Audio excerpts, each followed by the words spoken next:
All right, so what began as a 7-part series is now turning into much larger, just because each habit really deserves more than one video, or it could end up turning into like a 45-minute video, which no one's going to watch anyway. And even 10 minutes is probably too long. Anyway, so the third part of the for the first habit, which is being proactive. So if you haven't watched the other 2 videos, they're in the link in the description. And but this third part, and hopefully the last, is talking about the circle.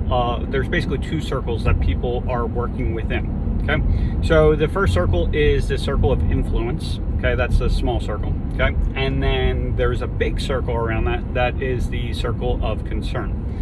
So the circle of influence is things that you can actually influence. Okay, so that could be your own behaviors. That could be like for your employees, the behaviors of them by becoming a better manager or whatever. And then there's the circle of concern. Now this is where you can't control it.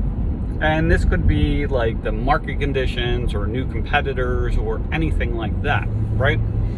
And a good way of thinking about it, I just heard it in this book and it makes perfect sense, is basically they talk about the haves and the bees.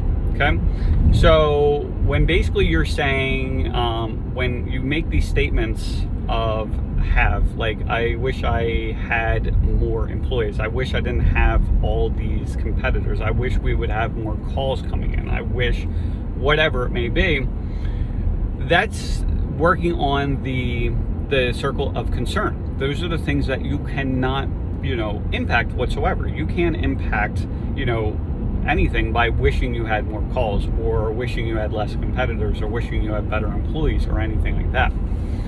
But if you start changing those statements to be's, I can be, a better boss. I can learn to be a better salesperson. There's a lot of different things you can be. And when you say the statements like that, what it does, again, like looking at the last video, is it trains your brain to actually start figuring out the solutions to these problems.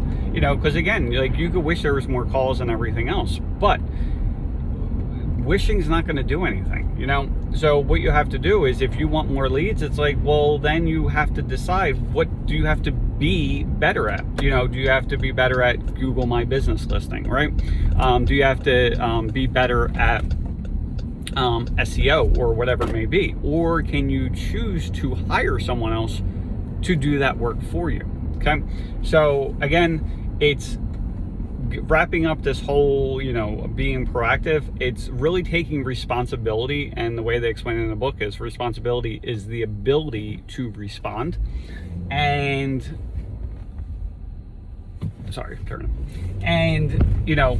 what ends up happening is you have to focus on just yourself and what you can do to change these situations. So it's super important.